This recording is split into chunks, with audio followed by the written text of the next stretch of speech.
There it is. Hi. Hi, Rachel. Hi, everybody. Are we there yet? Are we there? We're there. We're live. Hello. Oh. Hi. It's always later for me than you. I don't know why. Yeah. But hello, everybody. Yeah, I'm Dr. Julie Gilbert, and I'm with Rachel Matthews. Hey, Rachel. Hi there. Happy Thursday. Yeah. Yeah. Has all your ice and snow melted all away? It's all gone for the most part. There are some neighbors who little mounds. Yeah. Mm-hmm. They scooped it up. Mm-hmm. Right. Right. Yeah. Yeah. And Yeah. Well, I'm glad to be. It's actually not raining. It's not that cold. It's warmed up quite a bit. So getting some movement in, it's actually very, the weather is very balmy is how I like to describe it. Mm-hmm. Balmy. Yeah. Yeah. I didn't, when I was outside yesterday for a little bit, it didn't seem like winter at all. Like, no. So weird that we had that horrible and now, balmy, like you said. Yeah. Anyway. Yeah. Kind of crazy. But, so is your week a little busier since last week was a little slower? Well, no, actually, because I work from home and everything I do is telehealth. Oh, there weren't any cancellations. There weren't, people having to cancel because they couldn't travel or something. So right. Got it. Kind of didn't know. I know things have been great for you. Yeah. I think you had to kind of do the dance. Do the dance, yeah. But everything's going well. Hey, so we're here in January, first month of the year, and even though we're in 25 days in, we're talking about how to stay inspired or get inspired for your goals for this year. And so we've been bringing quotes or thoughts about getting started in goal setting and motivation, I guess, right, Rachel? Is that what you say? Yeah, we've been using quotes to how to use quotes to really help motivate. Take the wisdom of a quote, which seems so trite. There's quotes on calendars, quotes everywhere. How to take the wisdom of a quote and really apply it and help let it motivate us. Right. Good. So I have one for today. May I read it? Yes, please. Yes. Okay. It says, a person's success in life can usually be measured by the number of uncomfortable conversations he or she is willing to have. Let that sink in for a second. The measure, what was the first part of it? The person's success in life can usually be measured by the number of uncomfortable conversations he or she is willing to have. Okay. Yeah. So to break it down is like success, right? We're talking about success in any area. In any area. Okay. Yeah. Go ahead. Yeah. Yeah. So, and in our space, in our health goal space, our goals of getting healthier or being a better version of our healthier self. I'm thinking of some places where we often struggle and then fall into kind of a sabotage.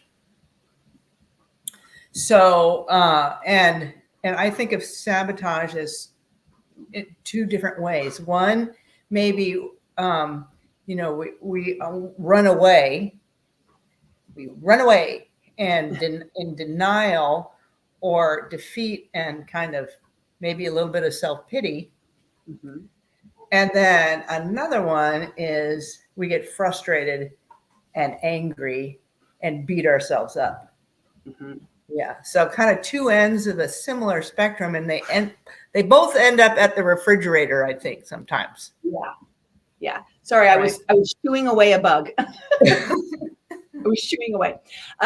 So sabotage in the one area where we kind of feel defeated. So we give up, we quit, we run away, we have a poor me mentality, or kind of licking our wounds for an extended period of time. And the other is the frustration. And so then kind of the self-harm, it turns to self-harm. It turns to a self-sabotage.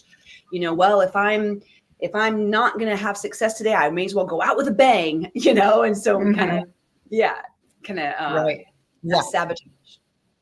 Right.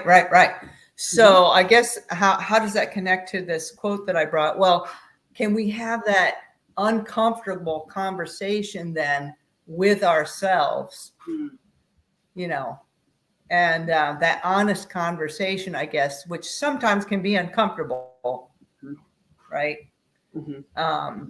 So that we don't go either, slide down either slippery slope. Yeah.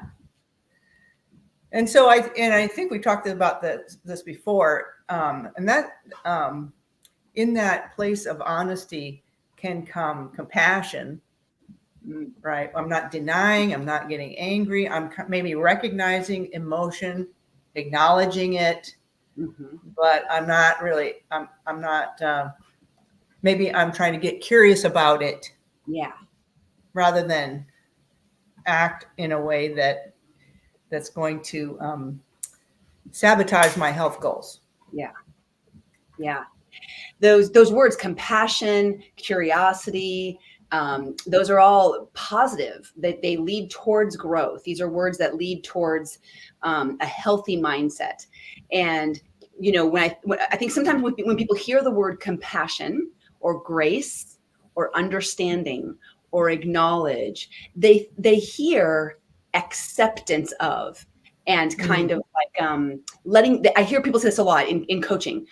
But that would mean I'm letting myself off the hook, right? But that would mean I've given myself a free ticket, and I need to be hard on myself because that's the way to get things done. And the truth is, from the psychology of it, we don't actually grow from those negative emotions. We grow when we feel positive or excited about the movement we're going, when we feel curious, when we feel hope or possibility or encouraged or supported. We don't actually do well in the health world, specifically I'm talking about, when we because you can kind of force yourself to do anything short term and kind of get behind a little bit of a hard self-talk, but it doesn't last for very long. It doesn't go over well for a long period of time. So if you have a big project at work and you kind of buckle down and you kind of your inner critic kind of shapes you up, that's one thing. But when with the long haul, the long lifestyle of health, it doesn't work long term. Right. Yeah. You mentioned compassion. I just thought compassion and acceptance and the honest conversation is kind of coming to terms. It's telling the truth. It's telling the truth of what has been and what is, and then that helps your mind come to, so what's next? Now what? But now what? A saying in coaching where we ask, what, so what, now what? Yeah. Right? So you've got the what, figure it out, explore, get curious. So what? What's it matter to you? Why? Tell yourself the honest truth about why this matters and what's going on. And then now what? Move forward in action. Love it. That's so good. Yeah, I'm just thinking about, my mind's going ping, ping, ping, ping, ping. So much good. Yeah. So not beating yourself up. You're saying that using what the information that you're gathering as information, not ammunition. Right. Yeah. I like that. Yes. Information, gathering information. And we must accept the information because the information is the truth. It is what it is. So we must come to it. When we come to it with fists and anger and fighting, we're resisting, right? When we come open-handed, like, okay, well, what's the truth of what's going on? Let me gather some information and really understand what's going on. Yeah. And then Dr. Gilbert, like we had talked about before we went live, is that the next step, this work might take a little bit of journaling and self-reflection. Right. Yeah. If you're listening to this now and you're kind of going, and you're getting curious, like, okay, and some ideas are coming to mind or some thoughts about what you've been going through or the way you might have been sabotaging yourself recently. If that's starting to kind of, if you feel that spark, follow that. And if could you set aside some time today or this week to sit down and journal or talk about it with a friend or a trusted advisor to really allow your mind to process through. Because what happens, we get these ideas, we hear this quote, we feel motivated not to sabotage, and we think it through to that point, right up to the point, and we don't follow it all the way through, right? So that's the now what. Okay, I've got this information. Now, how do I follow through, and kind of coming up with a game plan. Yeah. Yeah. I love that. I love what you said, that it takes work, a little effort, a little, reflection, and a journal can be so helpful in that. And it doesn't have to be, sit down, an hour of your time. It could be, you can make a ritual of it, light a candle, something like that. It could be, but 5 minutes maybe at the end of your day, Yes. maybe Yes. as a part of your sleep routine. Mm-hmm. Yeah. Yeah. And it can be bullet points. Some people like to journal in sentences, but it can be, okay, what are the bullet points of the day? This happened, this happened, this happened. I'm feeling this way. I responded this way. What do I think about that? Yeah. What could I have done differently? Just kind of bullet point through. Yeah, right. You're saying that I don't have, so when I think about journaling, I'm thinking, I have to use all this pretty language and adjectives and adverbs and everything we learned in writing class. But no, it can be just bullet points. Thank you for that. I'm going to give myself permission to do that rather than making this big thing of it. Yeah. Right. Yeah. We hear journal and we hear diary, dear diary, and we have to fill it all. This is just a practice of, because what happens as we document, even just quick little blurbs and bullet points, the brain follows the chronology through, and where the resolution comes in. And that's where it's part of cognitive behavioral therapy, really kind of working through, okay, now what do I think about this? I just said these things. Feel about it, and what is the truth about what I'm saying, and where are the lies? Yeah, exactly. Where are the lies? And what I also appreciate is that sometimes a trusted friend, a safe person who can really listen, can also be a huge help when we're processing these kinds of things. So I don't know if you have that kind of person in your life. A coach can be great. Yeah. That's what we do. Yeah. Right. Yeah. Coach can be great. Yeah. So, and that's why I think people who use the coaching services we offer at Oregon Way, well, I think they get to that experience of working through some of those areas where they've been just running up against a wall and then sometimes ending up in sabotage and just kind of repeating the same cycle. But that coaching or that reflection or that journaling or, these uncomfortable, honest conversations that don't slide into self-pity or beating myself up, they're staying in compassion, then there's breakthrough. Yeah, absolutely. Yeah. And I would encourage someone, if you are going to talk to someone that a friend, a relative, a spouse, that you start the conversation asking for the type of a listener you need in the moment. So I need to vent. I'm not looking for answers, perhaps. Maybe if that's how you feel, right? You don't want the person to tell you, well, here's what you should do, and I think you should have done this, and it doesn't feel good. So prefacing with just, can you let me vent for a minute? And then maybe you can say, if you feel comfortable, once you've vented or once you've kind of worked through some things, you might ask, what do you think? Or what are you hearing me say? What are you hearing? And that can, again, steer someone away from, well, here's what you should do. And I think it's, well, I think what I heard you say is, and that reflection right there can be so valuable because when you hear back your own words, it changes the way you see it. Yeah. Yeah. Oh, I love that. I love that. And if you can find that person to do that with you, just to be that active listener, maybe you can do that for that person. Yeah. And right. You're not trying to solve their problem because you can't. Yeah. And the truth is they have the solution within them that we just have to, like I said, they got to do the work. You got to, and coaching is great because it's a special session where you're scheduled and you're going to go and you're going to do the work. It's like a date, a time, like any other appointment you might have. But if you set aside this time with someone or with your journal, then you can do the work and work through. Yeah. Right.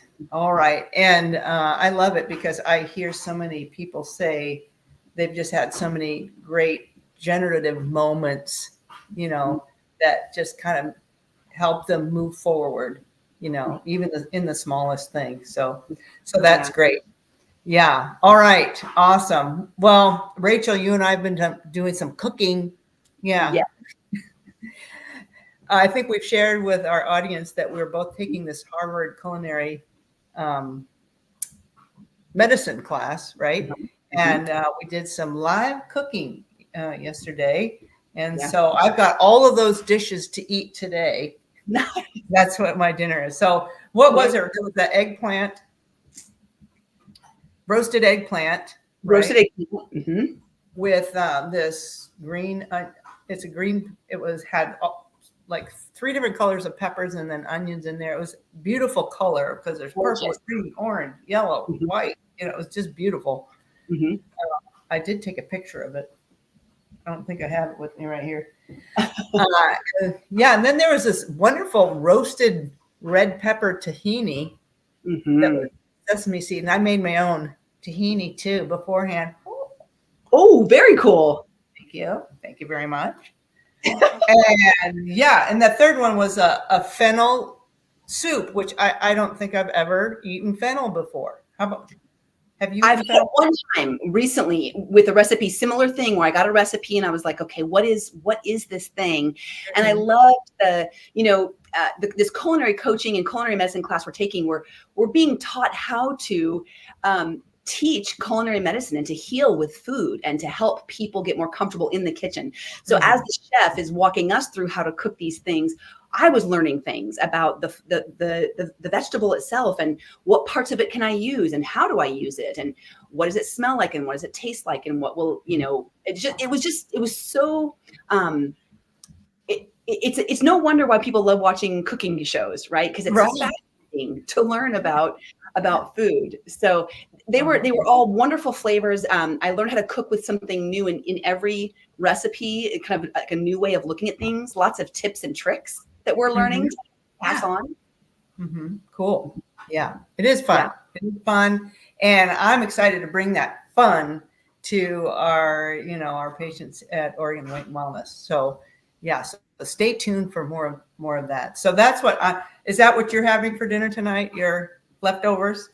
So my cooking practice was on Monday. So we've on Monday. Okay. So you've eaten through that. I've eaten through it, but I do have more ingredients and I'm going to make the eggplant again. Those little I like to call them eggplant tacos because I put all of the antipasta in the little eggplant round and just ate them like little tacos. They were so good. My husband loved it. My son loved it.